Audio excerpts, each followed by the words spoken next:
Hey, this is R. Duncan Williams, and thank you for joining me for another From a Rooftop Perch podcast. A world in crisis, a nefarious villainy threatening, residents of the metropolis and countryside in desperate need of extraordinary intervention.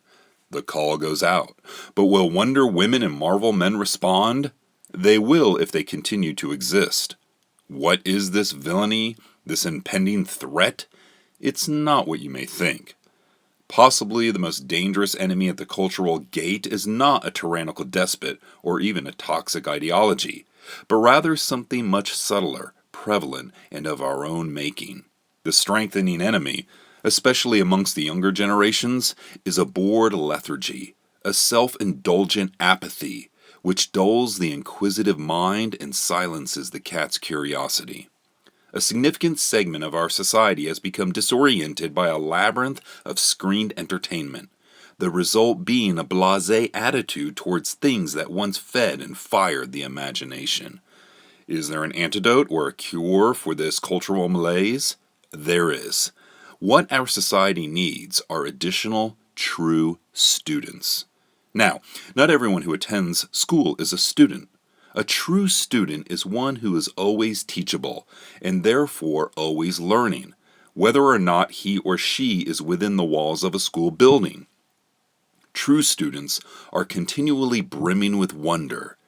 They are awed by a science, which is often stranger than fiction, that stretches the imagination while disciplining thought, captivated by a history that imparts wisdom from mistakes made, enthralled by books that transport and transform the mind, and enchanted by music and art which reshape the soul. They marvel at the majestic design of the natural world.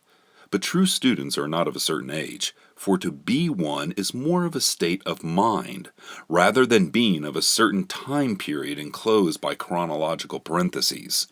As an aside, the Greek etymology of the word school is skole, conveying the idea of leisure time for learning and discussion.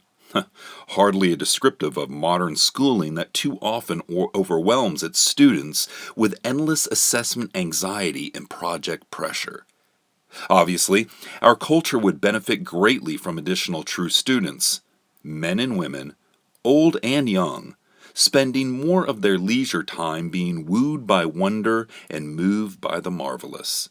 So maybe, as the formal school year draws to a close, we can all enter the summer months as true students, turning off the screens for a bit so that we might be leisurely amazed by what we read and experience. Perhaps this will be the season when real superheroes emerge, so let the Wonder Women and Marvel men arise. Well, that's my From a Rooftop Perch thought for this week. Hope you will join me up here next time. Until then, you can listen to other podcasts and learn about my books at my website, rduncanwilliams.com.